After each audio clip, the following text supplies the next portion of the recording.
सदैव विद्यार्थी ही होते हैं। विद्यार्थी होने का हमेशा लाभ भी मिलता है, आप कुछ न कुछ नया सीखते रहते हैं। यही नया सीखने की चाह में हमने वकीलों के साथ बात की। हमने उनसे पूछा कि किसी भी क्रिमिनल ट्रायल में आरोपी के लिए सबसे खतरनाक कौन होता है, जो उसकी कन्विक्शन में सबसे अधिक योगदान देता है। और मैंने आरोपियों से बात भी की, आपको अपने केस में सबसे ज्यादा डर का कारण कौन लगता है, कौन है जो आपके लिए सबसे अधिक खतरनाक होता है। पहले तो हमें ऐसे उत्तर अधिक मिले जिनमें कल्पना की उड़ान बहुत ज्यादा थी। लोगों ने बताया कि सबसे बुरी चीज तो वक्त है, जिसके घूमने से सब बदल गया है। कुछ ने कहा कि ग्रह चाल बुरी है, कुछ ग्रहों के नाम भी बताए, कुछ ने पिछले जन्मों के पाप का फल, और कुछ ने कुछ दूसरी बातें बताई। तो हमने उनकी चॉइसेस को घटाकर सीमित कर दिया। हमने पूछा कि प्रोसिक्यूट्रिक्स, पुलिस और प्रोसिक्यूशन, इन तीनों में से कौन सबसे ज्यादा घातक है, यानी कि लीथल है। उन्हें अपने मुकदमों में सबसे ज्यादा डर किससे लगता है। आप चाहे यंग एडवोकेट कलीग्स हों या फॉल्स एलिगेशन वॉरियर हों, आप भी हमें बताएं कि प्रोसिक्यूट्रिक्स, पुलिस और प्रोसिक्यूशन, इनमें से कौन आरोपी के लिए सबसे अधिक खतरनाक है, कौन उसे सजा के नजदीक ले जाता है। या इसे उल्टा भी सोचकर देखें कि आपके मुकदमे में यदि आपको यह अधिकार दिया जाए, यह चॉइस दी जाए कि इन तीनों में से किसी एक को जादू से गायब कर दो, तो आप किसे गायब करेंगे। आइए सबसे पहले इनके बारे में कुछ थोड़ी थोड़ी बातें करते हैं और देखते हैं कि आपके खिलाफ क्या करते हैं। सबसे पहले झूठी प्रोसिक्यूट्रिक्स। सारा झूठा आरोप उसी के भीतर जन्म लेता है। वह ही झूठी घटनाओं का सृजन करती है और उन्हें पुलिस तथा प्रोसिक्यूशन तक पहुंचाती है। वह ही अनेक कल्पनाओं को रचती है। उसने तो मुझे कोल्ड ड्रिंक में जाने क्या पिला दिया, मैं बेहोश हो गई। जब होश आई तो देखा कि उसने मेरे आपत्तिजनक फोटोज एंड वीडियोज बना लिए हैं।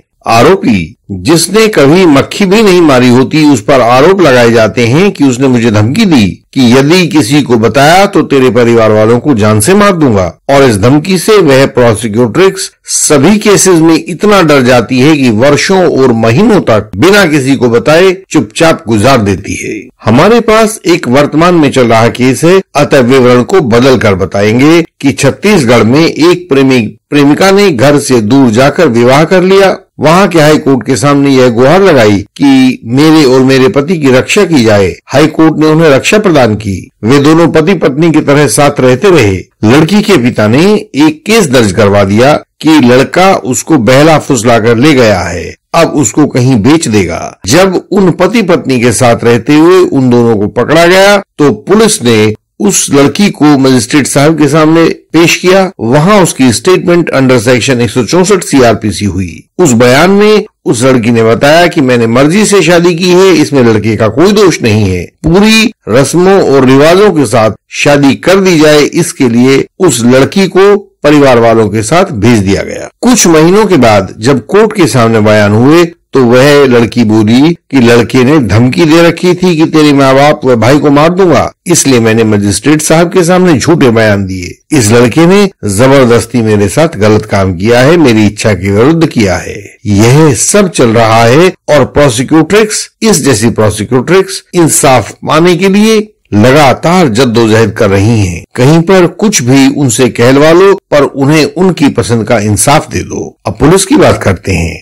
यह सब पुलिस की आंखों के सामने ही चलता है। पता नहीं ये लोग उसको रोकते नहीं है या रोक नहीं पाते हैं। ऊपर वाले उदाहरण में जब पुलिस ने देखा कि वे लोग शादीशुदा जिंदगी जी रहे हैं तो उस लड़के को अपहरण के मुकदमे में कैसे गिरफ्तार किया जा सकता है। क्या कोई शादी केवल इसलिए रद्द की जा सकती है कि उसके ससुर ने दामाद के खिलाफ अपहरण का मुकदमा लिखवा दिया हो। बिना उचित कारण के ही इतनी अधिक फैमिली कोर्ट्स बनाई जा रही हैं। 4 दारोगाओं को एफआईआर रजिस्टर देकर बैठा दिए, एफआईआर काटते जाएंगे और शादियां टूटती जाएंगी। और घटनाओं के विस्तार को देकर बहुत से विद्वान लोग ये कहते हैं कि जब सारा काम पुलिस ही कर देती है तो फिर कोर्ट कचहरी जाना क्यों है। कुछ ले देकर मामले को यहीं सुलटवा लेते हैं। अदालतों के चक्कर में समय और पैसा गंवाने से तो बच जाओगे। जब पुलिस से पूछते हैं कि इतना अंधेरा क्यों करते हो तो वे कह देते हैं कि हम तो कानून से मजबूर हैं। सेक्शन 166A आईपीसी को हटवा दीजिए, हम तो एक भी केस दर्ज नहीं करेंगे। आप झूठे आरोपों की परेशानी की बात बताते हो, हम तो असली वाले भी नहीं करेंगे। हमारे हाथ तो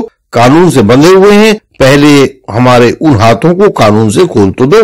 अब प्रोसिक्यूशन को देखिए। पुलिस जो भी उल्टा सीधा शाह सफेद कर लाई है उसी को अदालत में चलाने के लिए कोशिश करते हैं। वे कोर्ट के ऑफिसर कहलाते हैं। यदि पुलिस कुछ गलत करके लाई है तो उन्हें चाहिए कि वे गलत का साथ ना दें। यदि वे देखते हैं कि प्रोसिक्यूटर्स झूठ बोल रही है तो भी उसके झूठ को चलाने की कोशिश करते रहते हैं, जबकि उन्हें ऐसा नहीं करना चाहिए। उन्हें सच का साथ देना चाहिए। यदि वे चाहें तो किसी भी ऐसे झूठे डॉक्यूमेंट को कोर्ट रिकॉर्ड पर नहीं दें जिससे आरोपी को लाभ मिले। आरोपी के डिस्चार्ज का विरोध ना करें। बहुत तरीके हैं प्रोसिक्यूशन के पास कि यदि वे ना चाहें तो प्रोसिक्यूटर्स या पुलिस के झूठ को सपोर्ट ना करें और आरोपी साफ साफ बच निकले। लेकिन असलियत में ऐसा कुछ नहीं हो रहा है। कुछ प्रोसिक्यूटर्स झूठे आरोप लगाने से बाज नहीं आ रही हैं। जो भी आरोप उन्होंने लगा दिए हैं पुलिस उसी को सच मानकर इन्वेस्टिगेशन कर रही है और प्रोसिक्यूशन उसी छिद्रयुक्त इन्वेस्टिगेशन को कोर्ट में सच साबित करने में पसीना बहा रहे हैं। कोई भी सच की ओर देखने की जहमत नहीं उठा रहे हैं। प्रोसिक्यूटर्स, पुलिस एंड प्रोसिक्यूशन प्रत्येक अपनी आंखों को नीचे हुए भागे जा रहे हैं। कोई भी सच को जांचने परखने के लिए रुक नहीं रहा है। ऐसा क्यों है? शायद ऐसा इसलिए है क्योंकि जो न्याय करने की देवी है वह खुद आंखों पर काली पट्टी बांधकर तराजू लिए खड़ी है। आप खुद सोच कर देखिए, जिसकी आंखों पर पट्टी चढ़ी हुई है उसे कैसे दिखाई देगा कि तराजू के पलड़े बराबर हुए हैं या नहीं हुए हैं। गांधारी और धृतराष्ट्र की आंखें बंद होने से महाभारत हो गया था। आज की इस देवी की आंखें बंद होने से क्या होगा यह आने वाले समय में लिखा हुआ है। यदि आप भी कुछ मुश्किल का सामना कर रहे हैं तो हमें बताएं। हम आपकी सहायता करेंगे और आपको सही दिशा में गाइड करेंगे। हमारे पास लगभग पूरे भारत से सहायता के लिए केसेस आते हैं, जानकारियों के लिए फोन आते हैं, व्हाट्सएप मैसेजेस आते हैं और हम पूरी मेहनत से दिन रात एक करके सहायता उन लोगों तक पहुंचाते हैं जिन्हें इसकी आवश्यकता है। हमारी वेबसाइट है indianlegalsystem.org। आप इस वेबसाइट पर जाकर पढ़ें। बहुत जरूरी जानकारियां आपकी सरल भाषा में दी गई हैं, उन्हें समझें, क्योंकि आपकी शिक्षा और आपका ज्ञान यही इस लड़ाई में आपके हथियार हैं। हमसे संपर्क की जानकारी नीचे डिस्क्रिप्शन में भी आपको मिलेगी। आओ हम सब मिलकर इस असत्य को, झूठ को, पाखंड को हरा दें। इस YouTube चैनल को लाइक, शेयर और सब्सक्राइब करें। बेल आइकन को प्रेस करें। इसकी हर एक वीडियो में आपको झूठे आरोपों के जाल के खिलाफ कुछ न कुछ विशेष बात बताई गई होगी। इन बातों को अधिक से अधिक लोगों तक फैलाएं ताकि झूठी शिकायतों के इस इंद्रजाल को मिलकर नष्ट किया जा सके। बहुत लोग हमसे संपर्क करने में हिचकते रहते हैं और इससे उनका महत्वपूर्ण समय नष्ट हो जाता है। मैंने देखा है कई ऐसे आवेदक हमसे बात करते हैं जो अपने समय को नष्ट कर चुके हैं, प्रोसिक्यूटर्स का बयान दर्ज हो चुके हैं, गलत तरीके से इन्वेस्टिगेशन हो चुकी है। यदि वो हमसे पहले संपर्क करते तो शायद हम उनकी उन केसेस में सहायता कर सकते, लेकिन अब महत्वपूर्ण समय जा चुका है। इससे पहले कि आपके केस का महत्वपूर्ण समय भी चला जाए, आप एकदम से हमें संपर्क करें। व्हाट्सएप नंबर आपको स्क्रीन पर दिखाई दे रहा होगा। हम आपसे अगली वीडियो में फिर मिलेंगे। तब तक के लिए प्रणाम।